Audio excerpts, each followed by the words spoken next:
नमस्कार दोस्तों, मैं हूं डॉक्टर कविता सिंह प्रभा और आज मैं प्रस्तुत कर रही हूं हमारे द्वितीय प्रधानमंत्री लाल बहादुर शास्त्री जी के जीवन के कुछ रोचक प्रसंग। ये उस समय की बात है जब 1965 में देश भुखमरी की समस्या से गुजर रहा था। तब उस समय शास्त्री जी ने सैलरी लेना बंद कर दिया, अर्थात अपना वेतन लेने से मना कर दिया। इसी दौरान अपने घर काम करने वाली बाई को भी काम पर आने से मना कर दिया था और घर का काम खुद करने लगे थे। उन्हें सादगी पसंद थी, इस कारण वे बहुत ही मामूली कपड़े पहनते थे। लाल बहादुर शास्त्री जी प्रधानमंत्री बनने से पहले विदेश मंत्री, गृह मंत्री और रेल मंत्री भी रह चुके थे। एक बार वे रेल की एसी बोगी में सफ़र कर रहे थे। इस दौरान वे यात्रियों की समस्या जानने के लिए थर्ड क्लास अर्थात जनरल बोगी में चले गए। इसके बाद उन्होंने वहाँ की दिक्कतों को देखा और फिर उन्होंने थर्ड क्लास में सफ़र करने वाले पैसेंजर्स को फैसिलिटी देने का फैसला करते हुए जनरल बोगियों में पहली बार पंखा लगवाया और साथ ही पेंट्री की सुविधा भी शुरू की। दूसरा उनका प्रसंग है बचपन का। शास्त्री जी बचपन में काफ़ी शरारती हुआ करते थे। घर में लोग उन्हें नन्हे कहते थे। उन्हें गांव के बच्चों के साथ नदी में तैरना बहुत अच्छा लगता था। वे दोस्तों के साथ गंगा में तैरने भी जाते थे। बचपन में उन्होंने अपने साथ पढ़ने वाले एक दोस्त को भी डूबने से बचाया था।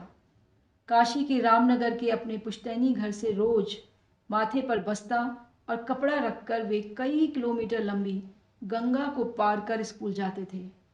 हरिश्चंद्र इंटर कॉलेज में पढ़ाई के दौरान वे अक्सर लेट पहुंचते थे और क्लास के बाहर खड़े होकर पूरे नोट्स बनाते थे। उनके बारे में यह बात भी बहुत ही प्रसिद्ध है कि शास्त्री जी फटे कपड़ों से बाद में रुमाल बनवाते थे और फटे कुर्तों को कोट के नीचे पहन लेते थे ताकि किसी को पता ना चले कि कुर्ता फटा हुआ है।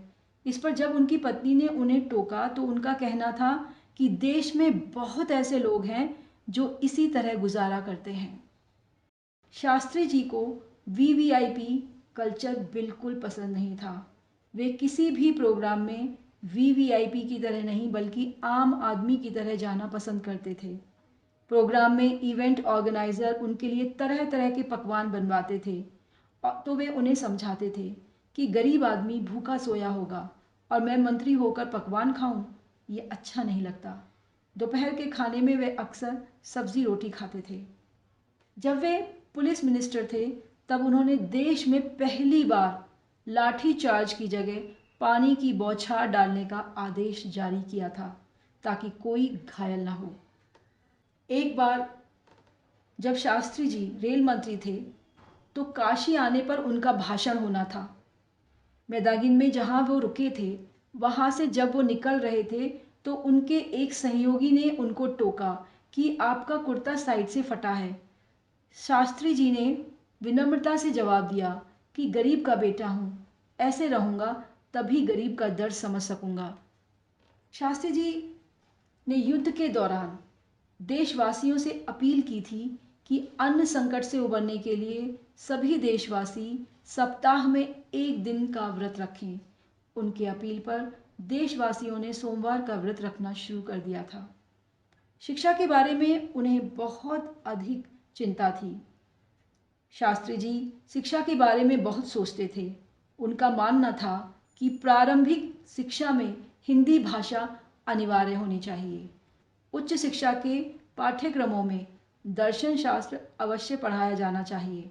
उनको विश्वास था कि हमारे शास्त्रों में लोकतंत्र के चारों स्तंभ को मजबूत करने की शक्ति है। उनका मानना था कि गांव समृद्ध होगा, किसान समृद्ध होगा तो देश समृद्ध होगा। शास्त्री जी समझौते के लिए जब ताशकंद गए थे तो उस समय उनकी पत्नी ललिता शास्त्री ने अपने मन की बातों को एक पत्र में लिखकर रखा था। ताशकंद से 12 जनवरी 1966 को उनका पार्थिव शरीर भारत लाया गया। इसी दिन विजय घाट पर उनकी जलती चिता में उन्होंने वह लेटर इस सोच के साथ डाल दिया था कि अब अपने मन की बात वहीं आकर करूंगी। थप्पड़ के जवाब में लगा लिए गले। हरिश्चंद्र इंटर कॉलेज में हाई स्कूल की शिक्षा ग्रहण करने के दौरान उन्होंने साइंस प्रैक्टिकल में यूज होने वाले बीकर को तोड़ दिया था। स्कूल के चपरासी देवीलाल ने उनको देख लिया और उन्हें जोरदार थप्पड़ मारा और लैब से बाहर निकाल दिया।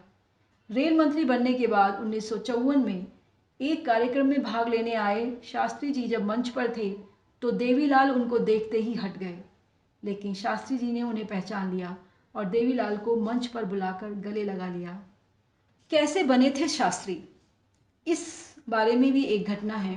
काशी विद्यापीठ में बीए की डिग्री को शास्त्री कहते थे। इसी डिग्री को उन्होंने अपना टाइटल बना लिया, जो आज भी उनके परिवार की पहचान है। जब वे प्रधानमंत्री बनकर पहली बार काशी अपने घर आ रहे थे, तब पुलिस ने उनके स्वागत के लिए 4 महीने पहले से रिहर्सल की। उनके घर तक जाने वाली गलियां काफ़ी सकरी थीं, जिस कारण उनकी गाड़ी वहां तक नहीं पहुंच पाती। फिर रास्ता बनाने के लिए गलियों को चौड़ा करने का फैसला लिया गया। यह बात शास्त्री जी को मालूम हुई तो उन्होंने तत्काल खबर भेजी कि गली को चौड़ा करने के लिए किसी भी मकान को तोड़ा ना जाए, मैं पैदल घर जाऊंगा। इतनी महान सोच रखने वाले थे हमारे द्वितीय प्रधानमंत्री लाल बहादुर शास्त्री, जिन पर जितना गर्व किया जाए कम है।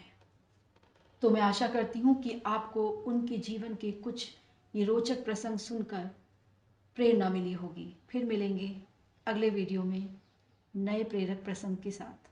धन्यवाद।